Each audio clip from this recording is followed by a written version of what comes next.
ایک صحابی نے عرض کی حضور نماز میں دل نہیں لگتا، میرا قرآن پاک میں دل نہیں لگتا، درود و سلام میں دل نہیں لگتا۔ آمینہ کے معصوم لال نے کیا جواب دیا؟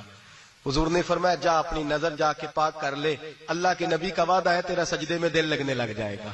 جا اپنی آنکھ کو طہارت دے، وضو کرا، نظروں کو پاک کر، اللہ کے رسول کا وعدہ ہے تیرا قرآن پاک میں دل لگے گا۔ جا جا کے اپنی نظر کو پاک کر، وعدہ ہے تیری زبان پہ درود و سلام جاری ہو جائے گا، اللہ کا ذکر جاری ہو جائے گا۔ میرے بھائیوں، عورت کا پردہ، عورت کا حجاب دین میں اسی طرح فرض ہے جس طرح نماز فرض، جس طرح روزہ فرض ہے، جس طرح زکوٰۃ فرض ہے، اسی طرح عورت کا پردہ بھی فرض ہے۔ اگر کسی گھر میں عورت پردہ نہیں کرتی، اس گھر کے مکین سارے اللہ کے حضور جواب دے ہیں۔ میرے حبیب کریم علیہ السلام نے جس عورت کو پسند کیا، جس عورت کی تعریف کی، جس عورت کی بابت میرے نبی نے ارشاد فرمایا، وہ بڑے خوبصورت لفظ ہیں، صاحب احکام القرآن میں لکھے ہیں۔ میرے حبیب پاک نے صحابہ کی محفل سجائی، مجمع کھچا کھچ مسجد بھر گئی۔ حضور نے فرمایا بول کے بتاؤ خیر النساء کون سی ہے، عورتوں میں سب سے اچھی بی بی کون سی ہے، بول کر کے بتاؤ۔ حضرت صدیق اکبر سے لے کر مولا علی تک، حضرت علی سے لے کر جناب بلال تک، حضرت سلمان فارسی سے لے کر عبداللہ مزنی تک بھرا پڑا ہے مجمع۔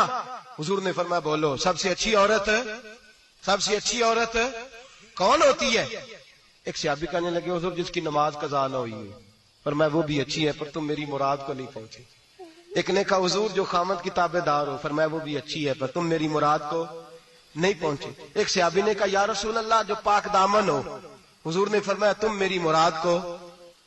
حضرت علی فرماتے ہیں جب سب کے جواب غلط ہو گئے تو میں قد میرا چھوٹا تھا، میں پیچھے بیٹھا تھا، میں گردن جھکا کے پیچھے سے نکل گیا۔ سیدہ طیبہ طاہرہ حضرت فاطمہ الزہرا رضی اللہ تعالی فرماتے ہیں بی بی صاحب کے پاس پہنچا، میں نے کہا فاطمہ حضور نے سوال کیا ہے۔ تو حضرت فاطمہ بھی گویا مسکرا کے کہنے لگی علم کے شہر کے دروازے تو آپ ہی ہیں، تو آپ یہاں آ گئے۔ کہا حضور نے سوال کیا ہے اور مجھ سے لے کر ابو بکر عمر عثمان غنی تمام کو کسی کو جواب نہیں آیا۔ حضور نے پوچھا بہترین عورت کون ہوتی ہے، بہترین خیر النساء، بہترین بی بی کون ہوتی ہے؟ تو حضرت سیدہ فاطمہ کہنے لگی علی بڑی سادی سی بات تھی، سادی سی بات تھی، سمجھ نہیں آئی؟ کہ فاطمہ بتلا دو اتنی سادی ہے تو۔ حضرت فاطمہ کہنے لگی سب سے بہترین عورت وہ ہوتی ہے نہ کبھی غیر محرم نے وہ بی بی دیکھی ہو۔ اگلے جملے بھی یاد رکھنے، نہ کبھی غیر محرم نے وہ بی بی دیکھی ہو، اور فرمایا نہ اس بی بی نے کبھی کوئی غیر محرم دیکھا ہو۔ صرف مرد پہ پابندی نہیں کہ وہ عورت نہ دیکھے، فرمایا عورت پہ بھی پابندی ہے کہ وہ بھی غیر محرم کا چہرہ نہ دیکھے۔ فرمایا بی بی نے بھی غیر محرم نہ دیکھا ہو، وہ خیر النساء ہے، وہ سب سے اعلیٰ۔ حضرت علی کہتے میں جھٹ سے آیا، پیچھے بیٹھا، بات ابھی جاری تھی، میں نے ہاتھ کھڑا کر دیا، میں نے کہا حضور میں بتاؤں؟ نبی پاک نے فرمایا بتلاؤ۔ تو کہتے میں نے کہا حضور بہترین بی بی وہ ہوتی ہے جس نے نہ کبھی غیر محرم دیکھا ہو اور نہ غیر محرم نے کبھی اسے دیکھا ہو۔ علی فرماتے ہیں میں نے جواب دیا تو میرے رسول کی آنکھوں میں آنسو آ گئے، حضور روئے اور فرماتے ہنستے مسکراتے اچانک صحابہ کے آنسو برسنے لگے، مجمع پہ کیف سا طاری ہو گیا، آنکھیں برسنے لگی۔ ہم لوگ حضور کے رونے پر سکتے میں آ گئے، نظر اٹھائی تو جواب تو میں نے دیا تھا، تعریف میری ہونی چاہیے تھی، شاباش مجھے ملنی چاہیے تھی۔ میرے حبیب نے رو کے آنسو پوچھ کے فرمایا میں تمہیں کہتا نہیں الفاطمہ تو بدعۃ منی، فاطمہ واقعی میرے جگر کا ٹکڑا ہے، فاطمہ میرے وجود کا حصہ ہے، میں تمہیں کہتا نہیں رہتا۔ کہا فاطمہ میرے جگر کا ٹکڑا ہے۔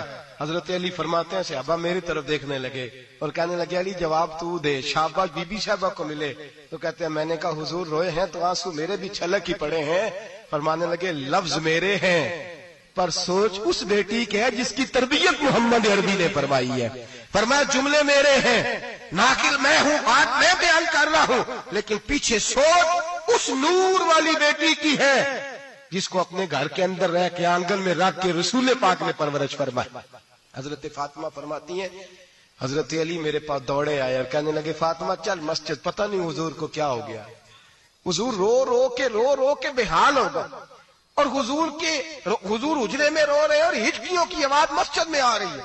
چل ذرا چل کے حضور کی بات دیکھ کیا ہوا ہے، ہماری تو طاقت نہیں اندر جانے کی۔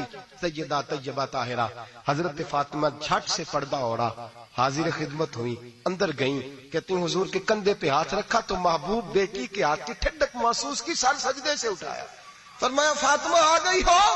حضور آئی، فرمایا چل بیٹی تو بھی ہاتھ اٹھا اور میری امت کی بیٹیوں کے لیے دعا مانگ، چل تو بھی ہاتھ اٹھا میری امت کی بہنوں ماؤں کے لیے دعا مانگ۔ محبوبہ کیا ہوا؟ میرے حبیب نے فرمایا رات مجھے دکھایا گیا ہے دوزخ میں کچھ بیبیاں ہیں، ان کے بال فرشتوں نے باندھے ہوئے ہیں اور انہیں گرز مار رہے ہیں، وہ چیختی چلاتی ہیں اور مدد کے لیے پکارتی ہیں، وہ بڑی تکلیف میں ہیں۔ تو بی بی صاحب عرض کرتے ہیں یا رسول اللہ ان کی غلطی کیا ہے؟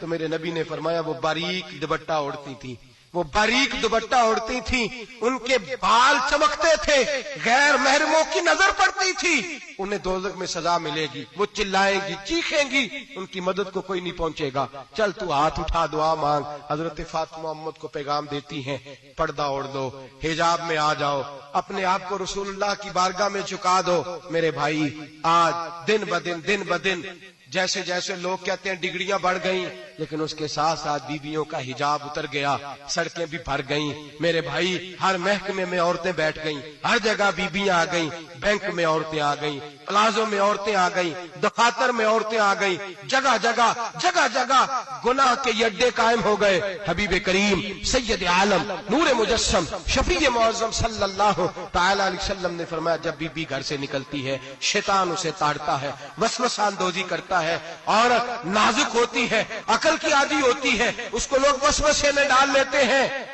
پاکستان کا تجزیہ نگار کہتا ہے اگر 100% پسند کی شادیاں ہوتی ہیں ان میں 40% لڑکے اپنے گھر والوں کو مجبور کرتے ہیں، 60% لڑکیاں مجبور کرتی ہیں، 60% ان کے اندر ایسی شیطانیت بھری جاتی ہے، کمزور عقل ہوتی ہے، اسے ایسے باغات دکھائے جاتے ہیں، الجھ جاتی ہے، اور جس تیزی سے یہ جعلی نکاح ہوتے ہیں اس تیزی سے طلاق ہوتی ہے۔ وہ بیٹی جو کالج چنگل میں پھنس کے جدت کے چنگل میں اپنی مرضی کرتے ہوئے میدان میں نکلی تھی، ساری زندگی کا ڈبہ لگا کے گھر بیٹھ گئی۔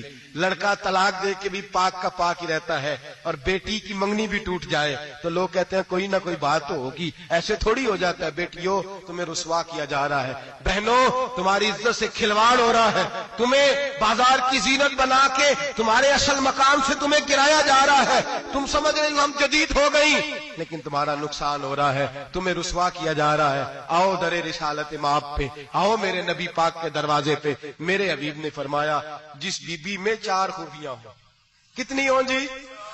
یہ آپ نے دعا کرنی، اللہ کرے میری بیٹی میں 4 خوبیاں آ جائیں، اللہ کرے میری بہن میں 4 خوبیاں آ جائیں، اللہ کرے ہماری گھر کی مستورات میں اونچا آمین کہیے سب میں 4 خوبیاں آ جائیں، اللہ کرے بھر جائے 4 خوبیاں۔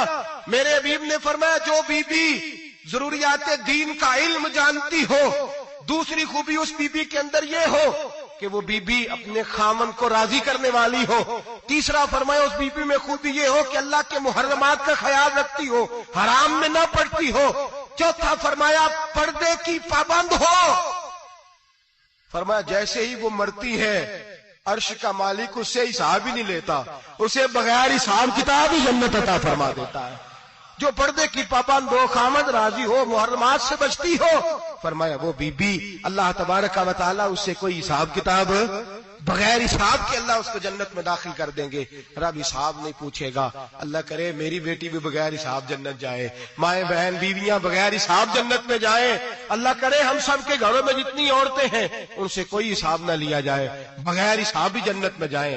پھر انہیں پردے کا پابند کرو، پھر انہیں شوہر کی تعظیم سکھاؤ، پھر انہیں حرام سے بچنا سکھاؤ، پھر انہیں رسول اللہ صلی اللہ علیہ وسلم کی بیٹی کا اسوہ نور سکھاؤ، پھر انہیں حضرت عائشہ کی سیرت پڑھاؤ، پھر حضرت خدیجہ الکبریٰ کا طریقہ بتلاؤ، پھر انہیں رسول اللہ کی کنیزائیں بناؤ۔